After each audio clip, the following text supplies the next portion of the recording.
Someone may have alerted TNA president, speaking of Jeff Hardy, to drug problems in wrestling. After Dixie claimed the TNA locker room was free of drug problems in an interview several months ago. Yeah, the drugs are suddenly free. Dixie acknowledged TNA's current ongoing effort to clean up the locker room. Oh, so many Dixie quotes. That has always been a priority for us. Dixie told Between the Ropes Radio on Wednesday.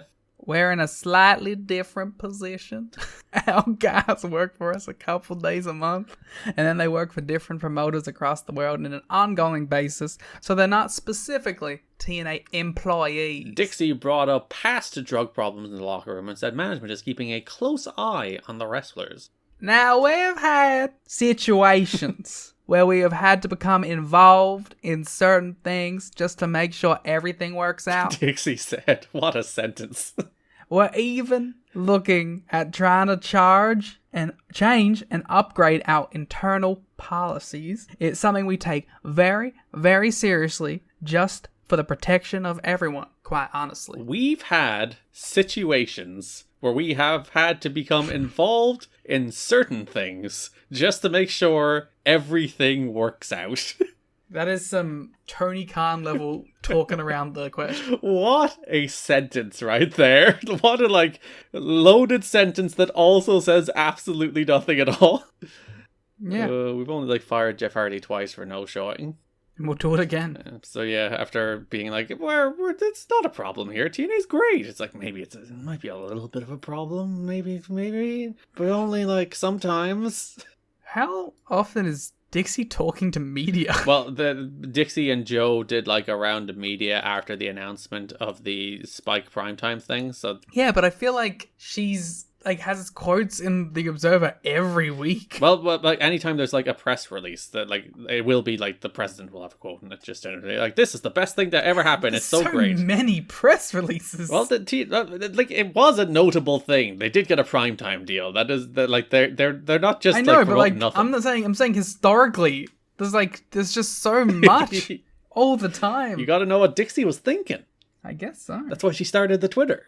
Follow me on Twitter. During last week's TNA conference call, X-Division champion Samoa Joe was asked about his current contract negotiations with TNA. He confirmed he was upset with his pay, but that's why he was negotiating a long-term contract with the company. We're currently still in the process of hammering out the details, but I'm sure we will come to the conclusion very soon, Joe said.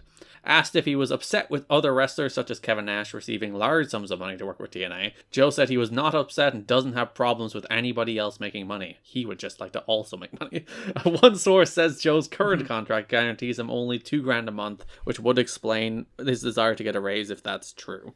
$2,000 a month for what is he doing? 2 tapings? Yeah. Pay-per-view? They did the pay-per-view during the same tapings?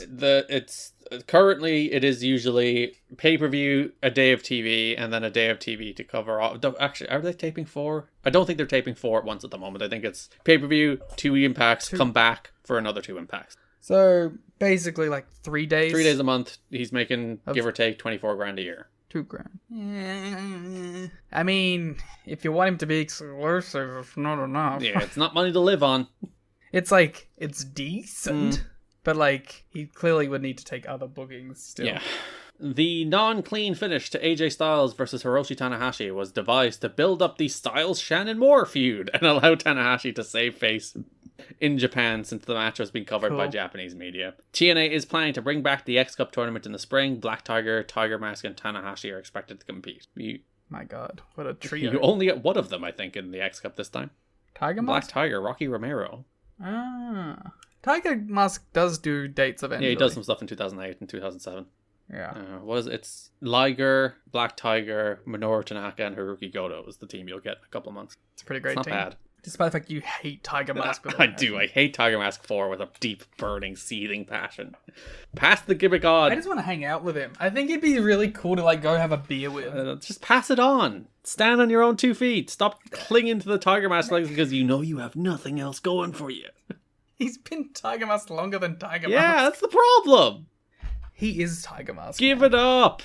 Never. Pro Wrestling Noah will air on North American television for the first time later this month when tapes of some of the company's biggest shows start arriving on the Fight Network in Canada. The Fight Network contacted Mike Tenay about doing the English voiceovers for Noah, but TNA was negative toward that, so it's not happening. Why would they give a shit? Well, because Mike Tenay's a TNA contracted talent and they don't want him to do other wrestling. Do you know the fun bit of trivia of who ends up doing commentary for those Fight Network tapes? Isn't it Mauro? It's Mauro Ranallo. Mauro ends up getting that gig. Yeah. I've never seen that footage. Someone has it. Send it to me. You can find a lot of the stuff on YouTube, I think, or With the English on commentary? Dailymotion. You can at least find some Mauro Ranallo called Noah. Shoutouts to the Mauro Ranallo Josh Barnett called New Japan from like the early access stuff. Some of like my favorite New Japan stuff at the time because it was like in HD as opposed to anything else, and with English commentary that was solid.